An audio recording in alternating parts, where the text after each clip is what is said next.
Et si je te disais que vouloir être ultra productif comme une machine est la pire erreur que tu puisses faire, que cette obsession de tout optimiser, de tout contrôler, de tout enchaîner sans faillir te détruit plus qu'elle ne t'aide. Moi aussi, j'ai cru que la clé de la productivité c'était d'éliminer toutes les distractions, de me discipliner comme un robot, de fonctionner sur un mode parfait, prévisible, sans faille. J'ai essayé, j'ai tout testé, les routines millimétrées, les actes biologiques, les systèmes de gestion du temps les plus pointus. Je voulais devenir une machine inarrêtable. Et pourtant, plus je poussais dans cette direction, plus je me heurtais à un mur invisible. Des phases d'épuisement, de procrastination inexpliquée, des moments où malgré tous mes efforts, mon cerveau refusait d'avancer. Pourquoi ? Parce que j'avais totalement négligé un élément fondamental, mes émotions. J'ai donc décidé d'aller plus loin. J'ai étudié 50 personnes ultra performantes, pas juste des travailleurs acharnés, mais des leaders, des PDG, qui gardent leur agenda presque vide et pourtant dirigent des entreprises. Des investisseurs capables de se rappeler chaque détail d'une conversation vieille de 3 ans. Des managers qui planifient leur journée avec une précision chirurgicale. J'ai aussi testé des méthodes extrêmes. Je me suis scotché la bouche en dormant pour améliorer ma respiration et mon énergie. J'ai fixé une lampe solaire dès le matin pour reprogrammer mon cycle circadien.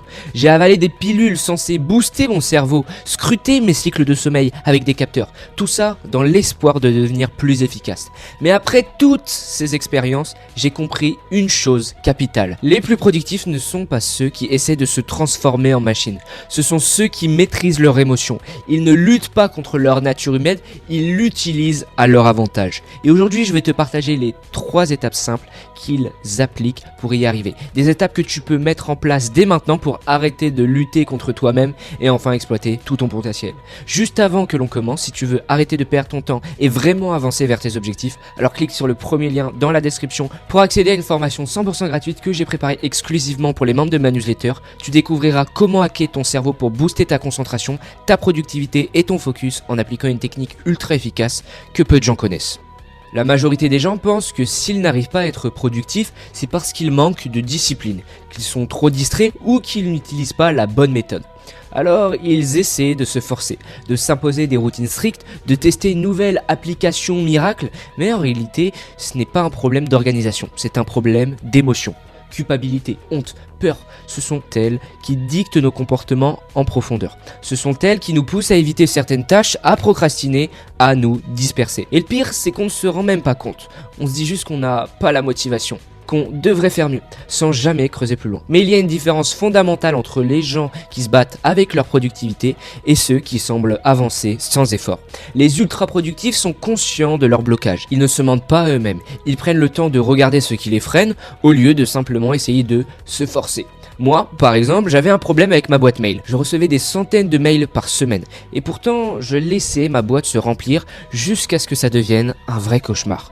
J'ouvrais ma messagerie et je voyais des dizaines de messages en attente. Certains laissés sans réponse pendant des jours. À chaque fois, je ressentais une énorme honte. Je me disais, je ne devrais pas laisser ça arriver. Je me culpabilisais. Mais au lieu d'agir, je fuyais encore plus. J'évitais ma boîte mail comme si, en ne regardant pas, le problème allait disparaître. Spoiler, il ne disparaissait jamais. Puis un jour, j'ai décidé de m'arrêter et de me demander pourquoi est-ce que je fais ça. J'ai commencé à observer mon comportement sans me juger. Et très vite, j'ai remarqué un schéma. Pendant 2 semaines, tout allait bien. J'étais à jour, ma boîte était clean, puis un mail compliqué arrivait. Un mail qui demandait une réponse longue, une décision difficile ou qui pouvait potentiellement me mettre mal à l'aise. Je repoussais son traitement, je vais le gérer plus tard. Puis un autre arrivait, puis encore un autre, et sans m'en rendre compte, je me retrouvais noyé. Chaque message non traité me rappelait les précédents. Et plus j'attendais, plus j'avais honte de ne pas avoir répondu. C'était un cercle vicieux. Plus ma boîte se remplissait, plus j'avais peur de l'ouvrir, plus j'avais peur, plus j'évitais, et plus j'évitais, plus elle se remplissait. Le problème, ce n'était pas mon organisation, ce n'était pas un manque de discipline, c'était une réaction émotionnelle. Et tant que je ne la comprenais pas, aucune méthode de productivité n'allait marcher. Ce schéma se répète partout. Ce n'est pas la tâche elle-même qui est dure, c'est l'émotion qui l'accompagne. Ce n'est pas que répondre à un mail est difficile. Ce qui est difficile, c'est la peur d'envoyer une mauvaise réponse. Ce n'est pas que faire du sport qui est compliqué. Ce qui est compliqué, c'est l'inconfort de commencer quand on se sent fatigué. Ce n'est pas que lancer un projet est insurmontable. Ce qui est insurmontable, c'est l'angoisse de l'échec. Et tant qu'on ne s'attaque pas à cette émotion sous-jacente, on reste bloqué bloqué. On cherche des raccourcis, on teste de nouvelles méthodes, on installe la dernière application à la mode, mais on finit toujours par retomber dans nos travers. Parce que c'est ce qu'on essaye de combattre. Ce n'est pas un problème de gestion du temps, c'est une émotion qu'on refuse d'affronter. Quand j'ai compris ça, je me suis mis en quête de solutions. J'ai testé 1000 stratégies pour gérer ma boîte mail, je suis allé bosser dans des cafés en espérant que l'ambiance me motive, j'ai bloqué des créneaux fixes dans mon agenda en me promettant de traiter mes mails à 16 heures précises, j'en ai même parlé à mon associé, pensant que le fait de partager mon problème allait m'aider à mieux le gérer.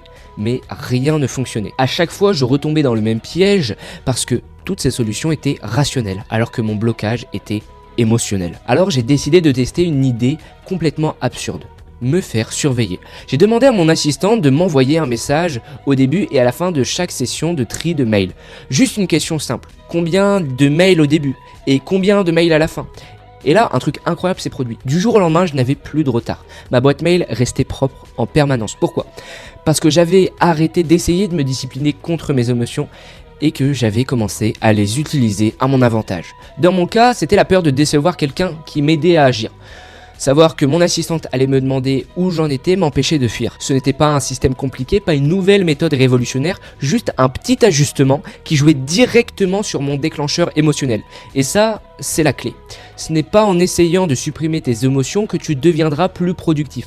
C'est en trouvant un moyen de les canaliser pour qu'elles travaillent pour toi au lieu de travailler contre toi. N'oublie pas de cliquer sur le premier lien en description pour accéder à ma formation 100% gratuite pour régler définitivement tous tes problèmes de discipline. Le problème, ce n'était pas ma boîte mail, ce n'était pas un manque de discipline ni un mauvais système d'organisation. Le vrai problème, c'était la honte. Cette honte qui me murmurait que je n'étais pas à la hauteur, qui me faisait éviter le problème au lieu de l'affronter, qui transformait une simple tâche en un poids mental énorme. Et tant que je refusais de le voir en face, elle me contrôlait. Mais à partir du moment où j'ai accepté que ce n'était pas un problème de productivité, mais un problème émotionnel, tout a changé. J'ai arrêté d'essayer de me forcer à fonctionner comme une machine, et j'ai commencé à travailler avec mon cerveau au lieu de me battre contre lui. Et c'est exactement là où la plupart des gens se trompent. Ils pensent qu'ils sont désorganisés, qu'ils manquent de volonté, qu'ils doivent juste se ressaisir. Mais en réalité, s'ils n'arrivent pas à être productifs, c'est parce qu'ils ignorent les émotions qui les bloquent. La vraie productivité, ce n'est pas une question d'outils ou de techniques miracles, c'est un processus en 3 étapes ultra simples. Voir le problème en face, observer son propre fonctionnement sans se juger et tester des solutions sans honte jusqu'à trouver ce qui fonctionne vraiment. Alors, arrête d'essayer de te transformer en machine, commence à comprendre comment tu fonctionnes vraiment, c'est là que tu débloqueras ton vrai potentiel. Et maintenant, dis-moi en commentaire quel est ton plus gros blocage de productivité, je veux savoir ce qui te freine. Et si tu veux aller encore plus loin, clique sur l'une des 2 vidéos qui s'affichent à l'écran, on se retrouve de l'autre côté.